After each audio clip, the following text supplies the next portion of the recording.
The air in the hidden conservatory hung thick and humid, heavy with the scent of damp earth and night-blooming jasmine. Moonlight, filtered through the grimy cathedral-like glass of the roof, cast an ethereal glow on the impossible flora within, plants that shimmered with a faint, otherworldly luminescence.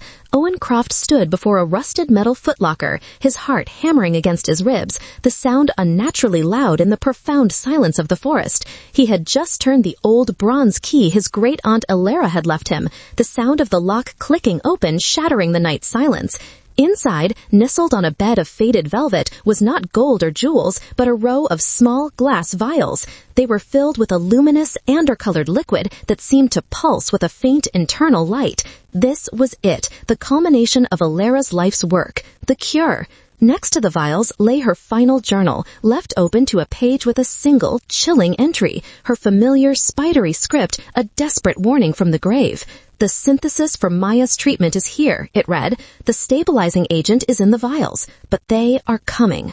As if summoned by the words themselves, a sound tore through the quiet of the night, the low, menacing growl of approaching engines. Moments later, the forest outside exploded with light.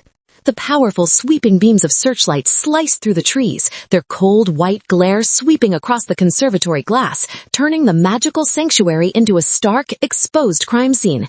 He heard the crackle of radios, the sound of men shouting. Pinnacle Pharma. They had found him. Owen looked down at the vials in his hand, the impossible hope for his daughter's future.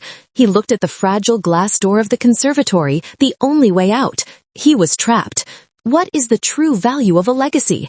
Is it found in the vast fortune a person leaves behind, or in the quiet, secret knowledge they pass on? Today's story is about Owen Croft, a man drowning in the quiet desperation of ordinary life, who was bequeathed a single rusted key from his eccentric great-aunt. While a powerful corporation inherits her millions, he inherits a mystery, a puzzle that will lead him on a desperate race against time. This is a story about a father's love, a corporation's greed, and a hidden garden where the cure for a sick child, and perhaps the world, is waiting to be found. If you believe that the greatest treasures are not the ones that can be counted, but the ones that must be unlocked, then join our community, subscribe to the channel, turn on notifications, and let's explore the secret legacy of the gardener's key. During the day, Owen Croft taught high school history, a subject he had once loved with a fierce academic passion. Now it was an act of quiet endurance. He would stand before rows of uninterested teenagers, their faces illuminated by the cold blue light of their phones, and he would try to breathe life into the dead empires of Rome and the dusty, forgotten battles that had shaped their world. He spoke of great men, of epic turning points, and legacies that echoed through centuries, but his own life felt small and static, a footnote in a story no one was reading. He was a good teacher, known for his patience and his kindness, but the spark, the vibrant energy that had once made his classroom a place of discovery had been worn down to a dull, aching sense of duty. The final bell of the day wasn't freedom. It was merely a signal for his second, more demanding, and infinitely more important job to begin. His nights told a different story. They were a quiet, relentless battle fought in the hushed corridors of his own home. They were dedicated to the meticulous, all-consuming management of his daughter Maya's illness.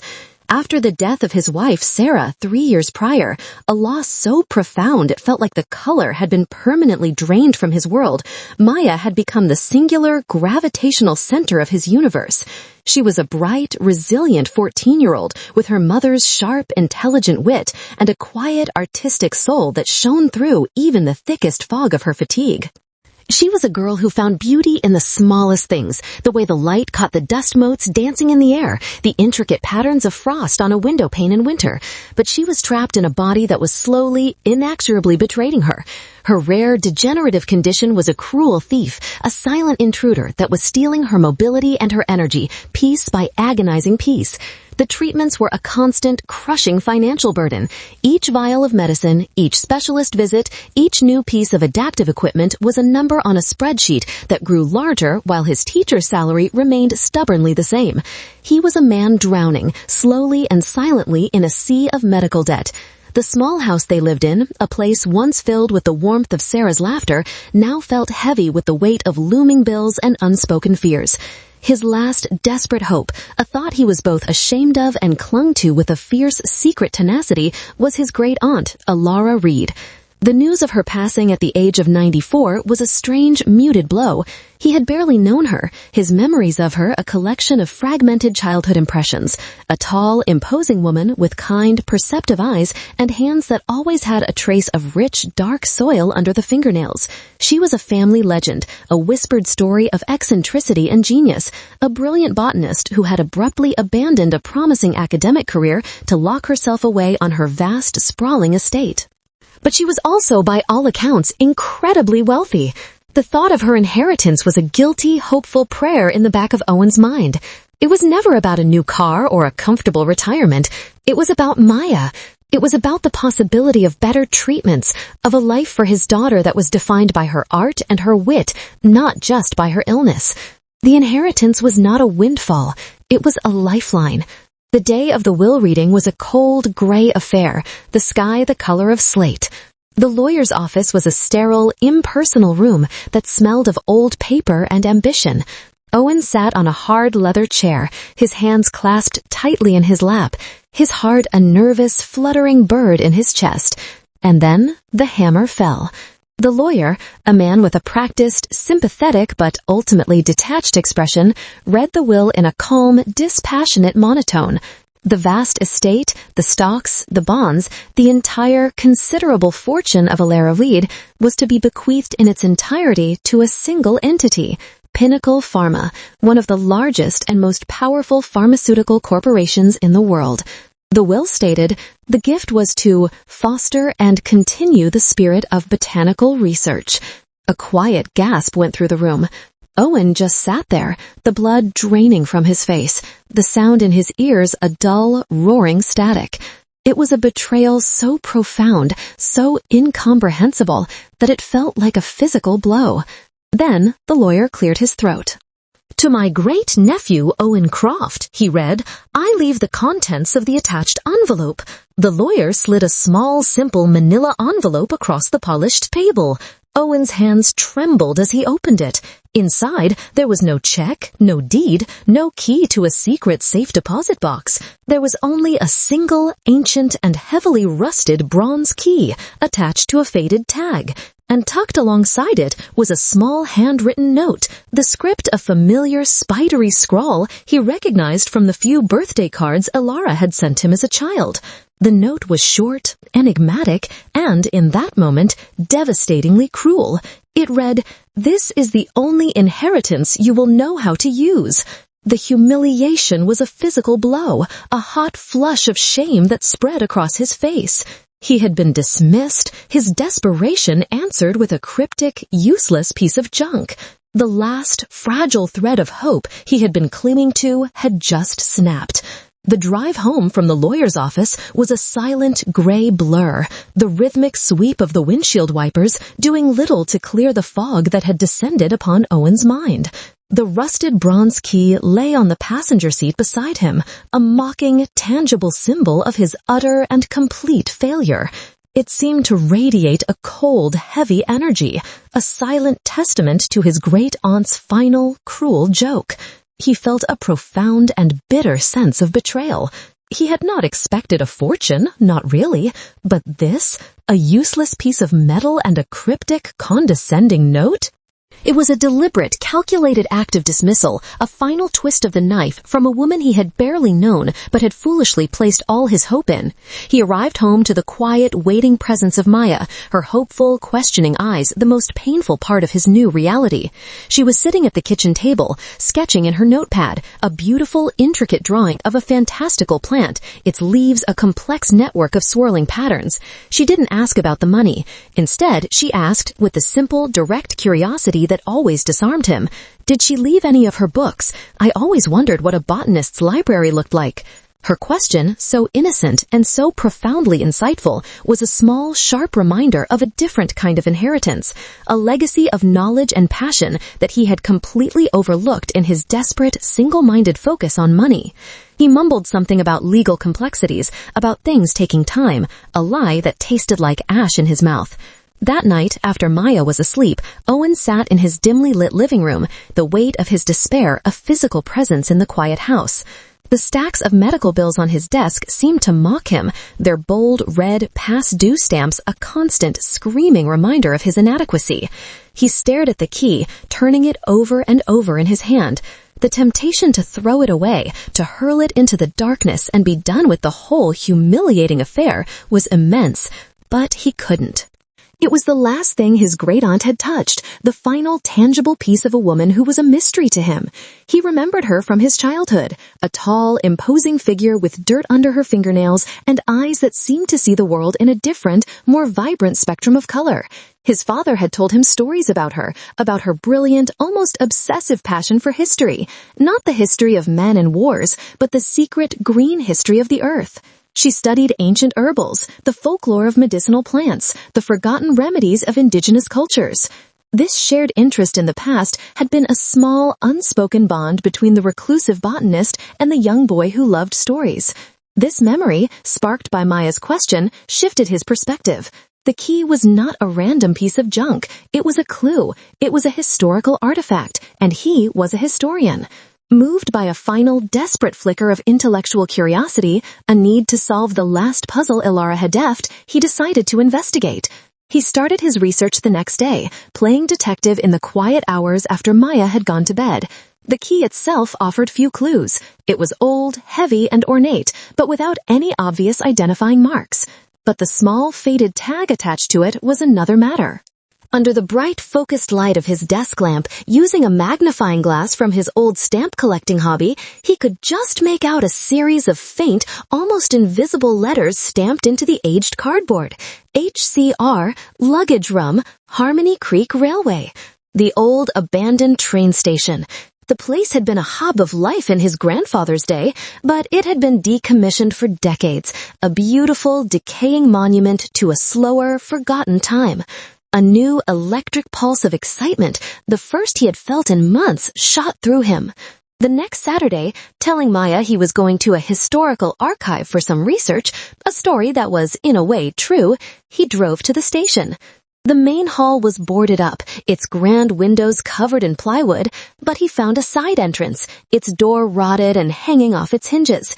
He slipped inside. The air was thick with the smell of dust, decay, and the ghosts of a million forgotten journeys. He made his way to the old luggage room, a vast, cavernous space where rows of old lockers stood like silent, metal sentinels in the gloom. And there, at the very end of the last row, was the locker that matched his key. The lock was rusted, covered in a thick layer of grime. He slid the key into the lock. It was a tight, grinding fit. For a moment, he thought it wouldn't turn. But then, with a final, determined push, the mechanism gave way with a loud, satisfying click. He pulled the heavy metal door, a new wave of anticipation and fear washing over him. Was he about to find the answer to all his problems, or the final, definitive proof of his own foolishness? The heavy locker door groaned open with the sound of a tomb being unsealed, releasing a puff of stale, ancient air that smelled of rust and time itself. Owen shone his flashlight into the dark, cavernous space, his heart pounding a nervous, unsteady rhythm against his ribs. He half expected to see a box of cash, a collection of rare jewels, or perhaps just a final, mocking, empty space. But what he saw was something far more unexpected. Inside, sitting alone in the vast, echoing emptiness of the metal locker, was a single, beautiful, and remarkably well-preserved leather satchel. It was the kind of bag a scholar or a field scientist from a bygone era might carry, its brass buckles tarnished with a green patina of age, but its dark, rich leather still supple. It seemed to pulse with a quiet, waiting energy, an object imbued with the singular purpose of its long-dead owner. With a sense of reverence he didn't quite understand, Owen reached in and lifted the satchel out. It was heavier than he expected, a solid, reassuring weight in his hands. He carried it over to a grimy, tall window where a sliver of weak afternoon light filtered through the dirt-caked glass, illuminating the dancing dust motes in the air. He unbuckled the stiff old straps, his fingers fumbling with a mixture of excitement and a growing sense of dread. He opened the flap. The satchel was not filled with money or valuables. It was filled with books. They were a collection of old, leather-bound journals, their pages thick and creamy, filled from cover to cover with his great-aunt Elara's familiar, spidery, and intensely detailed script. His initial crushing wave of disappointment was so profound it almost made him laugh out loud, the sound echoing unnaturally in the dead silence of the station. Journals! His inheritance was a collection of an old woman's rambling thoughts, a final, intellectual puzzle from a woman who had clearly cared more for botany than for her own struggling family. He was about to close the bag and leave it there, a final monument to his own foolish hope, but something made him pause. He pulled out the topmost journal. The cover was embossed with a single, elegant word, Arboretum. He opened it. The pages were not filled with personal diary entries, but with a dense scientific narrative that was, at first glance, far beyond his historical expertise. There were complex botanical diagrams drawn with an artist's delicate precision, intricate chemical formulas that looked like a secret code, and detailed daily observations of plant growth cycles. But as he looked closer, his historian's mind, trained to find the story, the narrative hidden in any document, began to see a pattern. Elara's scientific notes were interwoven with historical references, with quotes from the writings of ancient Greek herbalists, with sketches of botanical art from medieval manuscripts. She was not just a scientist, she was a historian of the natural world, a chaser of forgotten knowledge. It was a language he and perhaps only he could fully understand. His disappointment began to morph into a dawning, electrifying sense of wonder. This was not a diary, it was a life's work. He sat on the cold, dusty floor of the abandoned luggage room, the world outside forgotten, and began to read. He saw her notes on cellular regeneration in rare species of orchids, her theories on the symbiotic relationship between certain fungi and roots that could unlock powerful alkaloids. He saw her meticulous, handwritten logs of cross-pollination experiments, a patient, decades-long conversation with nature itself. And then his breath caught in his throat. He saw a chapter heading that made the world stand still. It was titled, A Potential Therapeutic Pathway for Neurodegenerative Conditions. Underneath, she had listed a series of diseases, and near the bottom of that list was the name of the rare, cruel condition that was slowly stealing his daughter's life. He read on, his mind racing, his heart pounding a frantic, desperate rhythm. Elara had not just been a gardener, she had been a revolutionary. She had been on the verge of a discovery, a treatment, a potential cure, derived from a unique and complex symbiosis of the rare plants she cultivated in a secret, hidden place she referred only as the Arboretum. In a final, stunning entry in the last journal, tucked into a pocket at the back, he found the key that unlocked the entire mystery. It was a note, written not in her usual scientific script, but in a rushed, angry, and deeply personal hand. It spoke of her former research partner, a brilliant but ambitious young man named Alistair Finch, who had, years ago, stolen a portion of her research and published it as his own, founding a small pharmaceutical company on the back of her work. That company, she wrote, had grown into a corporate giant. That company was Pinnacle Pharma, and Alistair Finch was still its CEO. The will was not an act of cruelty. It was an act of breathtaking strategic brilliance, a posthumous declaration of war. She had intentionally left her lands and liquid assets to Pinnacle, to give them the illusion of victory, knowing they would be forced to publicly commit to fostering her research. It was a trap. She had left the husk, the land, the money to the man who had wronged her, but she had left the seed, the knowledge, the secret, the cure, to the one person she believed had the historical and personal context to understand it. The rusty key in his pocket was not the end of a humiliating journey. It was the beginning of a dangerous, impossible, and absolutely necessary one. Owen left the train station in a daze, the weight of the leather satchel in his hands feeling both like a priceless treasure and a dangerous ticking bomb. He was no longer just a grieving, financially struggling history teacher. He was the secret heir to a legacy that could change the world, the guardian of a cure that could save his daughter. But he was also the custodian of a secret that a multi-billion-dollar corporation would do anything to possess. The quiet, predictable, and monotonous landscape of his life had been replaced by a thrilling and terrifying new reality. That night, sleep was an impossibility. He sat at his kitchen table, the journals spread out before him under the warm glow of a single lamp, a man possessed. He was a historian, trained to find the narratives hidden in forgotten texts, and he now applied that skill to Elara's life's work with a feverish intensity. Her journals were a labyrinth of scientific data, personal anecdotes, and cryptic, poetic observations.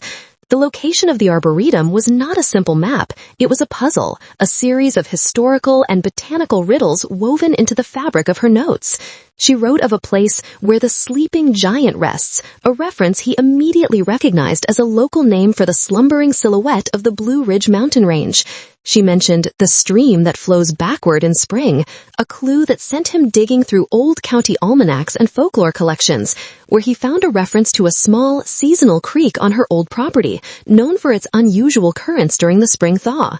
And she wrote of a specific, rare species of nocturnal moth, the Luna sylvatica, a detail that seemed random, but which he knew, with a historian's instinct, was a crucial piece of the puzzle.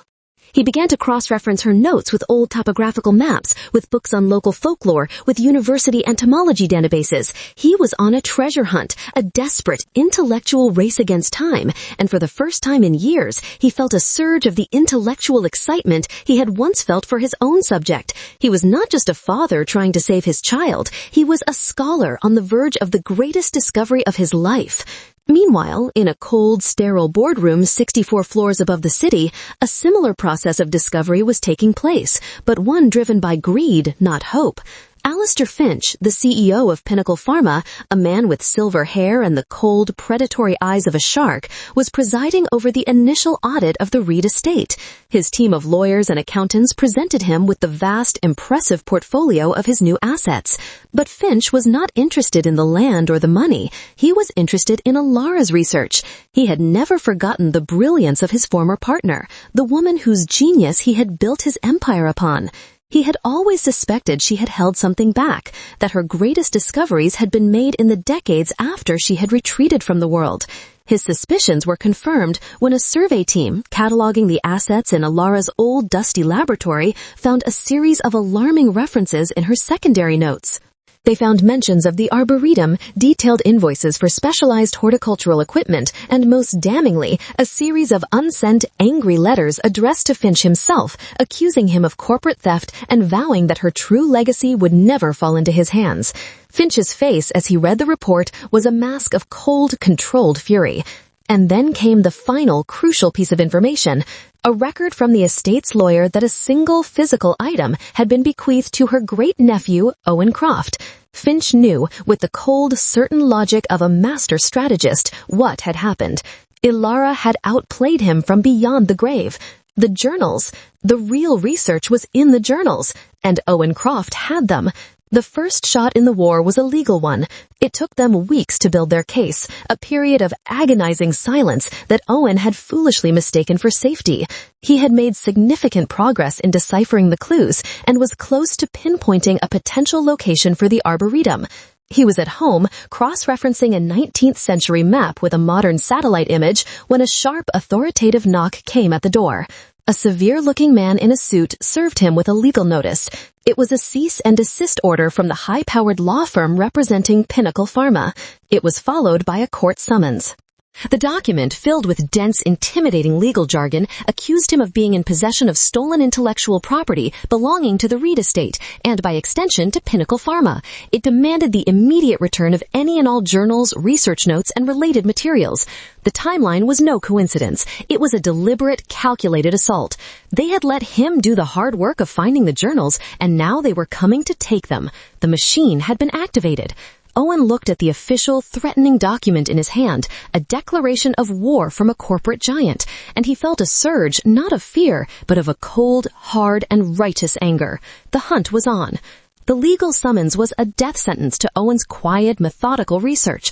It was the opening salvo in a war he was hopelessly ill-equipped to fight. The full, crushing weight of Pinnacle Pharma's legal machine descended upon him with terrifying speed. His meager savings, already strained to the breaking point by Maya's medical bills, were frozen by a court order. A lien was placed on his small house, the legal document a cold, official promise of homelessness. Then came the private investigators. They were ghosts in dark sedans, parked across the street from his house at all hours, their presence a constant, unnerving shadow at the edge of his life. They interviewed his colleagues at the high school, their polite, probing questions planting seeds of doubt about his character. They spoke to his neighbors, painting him as an unstable, opportunistic man trying to exploit a dead woman's legacy.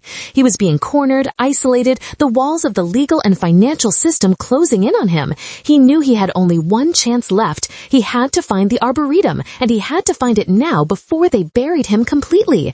He took a desperate gamble. With the last of his cash, he packed a small bag for himself and a willing, determined Maya, whose quiet courage had become his own North Star. She knew the stakes were high, and her only question had been, when do we leave? He called the school, his voice strained as he told a half-truth about a family emergency, and they drove. His destination was the small, almost forgotten town of Havenwood, the rural community that bordered his great-aunt's vast, now corporate-owned estate. The final clue in Elara's journals had not been a map, but a name, a historical reference he had almost missed, the Havenwood Artisans Cooperative. It was a long shot, but it was all he had. When he arrived, Havenwood felt like a town lost in time. It was a small, self-sufficient community of farmers, woodworkers, and craftspeople, their lives a quiet rebellion against the fast-paced modern world. His reception was not a welcoming one. The people of Havenwood were insular, their faces etched with a deep, ingrained suspicion of outsiders. When he asked about Elara Reed, a wall of polite, unyielding silence went up. They knew the name, but they offered nothing. Their eyes shuttered, their mouths set in firm, uncooperative lines. To them, he was just another city man, another potential threat to their quiet way of life. For 2 frustrating days, he hit nothing but dead ends. He was about to give up, to admit defeat, when he remembered the final cryptic clue from the journals, the nocturnal moth, the Luna sylvatatica. On a hunch, he went to the small local library, a beautiful old stone building that smelled of wood smoke and history. He didn't ask about Elara. He asked if they had any books on local lepidopterology, the study of moths and butterflies. The elderly librarian, a woman with kind, perceptive eyes and a gentle, knowing smile, looked at him for a long, searching moment. Then, without a word, she led him not to a bookshelf, but to a back room, a small, private archive. On the wall was a beautiful, hand-carved display case filled with mounted specimens of local butterflies and moths.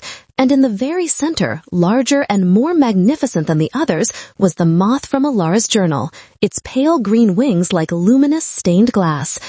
Elara brought this to us years ago, the librarian said softly, her voice the first truly warm one he had heard in this town. She said it only lives in one specific part of the forest, a place that needs protecting. Owen understood. This was the test. He looked at the librarian and spoke the words from Elara's journal, the historical landmark that was the key to the puzzle. The place where the sleeping giant rests, he said. The librarian's guarded expression softened into a warm, knowing smile. She had found the man she had been waiting for. That evening, he was invited to a meeting at the cooperative's main hall. The leaders of the community, the same people who had met him with cold suspicion, now looked at him with a new respect. The librarian, whose name was Martha, it turned out, was the unofficial leader of the town. She explained the truth. For decades, Elara Reed had been their silent patron, their protector. She had allowed their families to live on her land rent-free, asking for only one thing in return, a solemn promise to act as the secret guardians of her life's work. They were the keepers of the Arboretum. Owen, in turn, opened the satchel and shared the story of the journals, of the cure, of the war with Pinnacle Pharma. He showed them the legal documents, the proof that the very corporation that now owned their land was trying to steal the legacy they had sworn to protect. As he spoke, a new, powerful alliance was forged in the warm, firelit hall. "She told us you would come one day," Martha said. "She told us you would hold the key." The final scene of the chapter is a powerful, symbolic moment. The community's oldest farmer leads Owen to the edge of the ancient protected forest. He points toward a hidden, overgrown path. The Arboretum is that way, he says. We'll keep their machines and their men busy. You go. You finish what she started. As Owen and Maya step onto the hidden path, he looks up and sees a small, sleek metallic drone, the unmistakable mark of Pinnacle Pharma, hovering high above the tree line, a silent, mechanical vulture circling its prey. The path to the Arboretum was not a path at all, but a faint, whispered memory in the forest, a trail that could only be navigated by those who knew its secrets. Guided by the farmer's directions, Owen and Maya journeyed deeper into the ancient woods, a world of dappled green light and the profound cathedral-like silence of old-growth trees.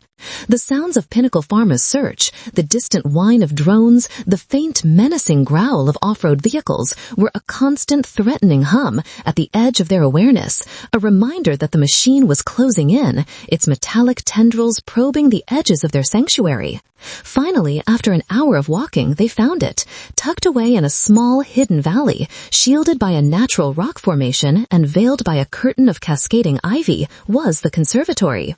It was a beautiful, heartbreaking sight, a magnificent glass and wrought iron structure from a bygone era, now covered in creeping vines and decades of neglect, a secret garden where time seemed to have stopped. As they stepped inside, the humid, fragrant air enveloped them. It was a riot of impossible life, a place of strange, beautiful, and utterly unique flora. Plants with leaves that shimmered with a metallic, iridescent sheen grew alongside flowers that pulsed with a soft, bioluminescent light. This was Elara's laboratory, her sanctuary, the culmination of her life's genius. Following the final, intricate map in the journals, a map based on the constellations of the stars, Owen made his way to a specific, gnarled-looking tree at the center of the conservatory. He cleared away the moss and dirt at its base and found a small, hidden metal hatch. He took out the old, rusted bronze key. It slid into the lock as if it had been waiting for this moment for 30 years. He turned it. The hatch opened. And there, nestled inside a metal footlocker, were the vials, the cure for Maya, their luminous amber contents glowing in the dim green light of the conservatory. He had just closed his hands around the precious vials, a wave of triumphant relief washing over him, when the world outside exploded. The roar of engines was no longer distant, it was right outside. The powerful, sweeping beams of searchlights flooded the conservatory, the brilliant white light turning their sanctuary into a stark, exposed stage. The fragile glass door of the conservatory shattered, and the dark, imposing silhouettes of Alistair Finch's security team filled the entrance. They were trapped. Owen looked at the cure in his hands, at the terrified, brave face of his daughter, at the ring of hostile men surrounding them. For a moment, a wave of absolute, crushing despair washed over him. He had come so far, only to fail at the very end. But then he remembered a final cryptic passage from Elara's journal, a section on the Arboretum's defense mechanism, a note he hadn't fully understood. In the face of a destructive blight, she had written, the forest sacrifices the flower to save the seed. He now understood. He looked up at the intricate network of irrigation pipes running along the conservatory ceiling. Following Elara's final, desperate instructions, he found a large, red manual release valve hidden behind a panel. With the last of his strength, he turned it.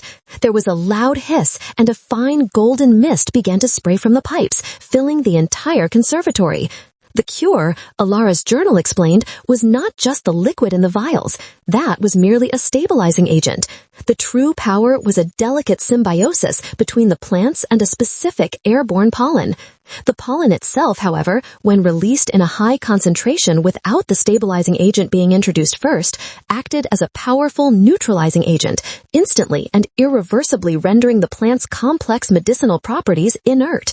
In a single, desperate act of creation and destruction, Owen had destroyed the prize. He had sacrificed the flower to save the seed.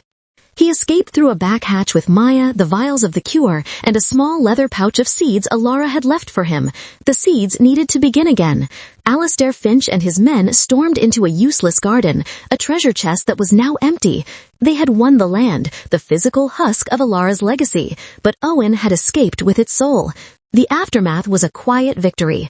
With the help of the Havenwood community and the power of Elara's journals, which Owen leaked to a press hungry for a story of corporate greed and scientific theft, Pinnacle Pharma was buried in a firestorm of public outrage and federal investigations. Alistair Finch's empire, built on a foundation of lies, crumbled into dust. The legal proceedings against Owen were unceremoniously dropped. The cure worked. Maya's recovery was slow but steady, a daily miracle that was a testament to Elara's genius and Owen's love. The final scene is a few years later. We are in a new conservatory, smaller than the first, but built with a combination of old-world elegance and modern technology, a community project funded by a settlement from Pinnacle Pharma. A healthy, vibrant Maya, now a young woman with her great-aunt's perceptive eyes, is working alongside her father.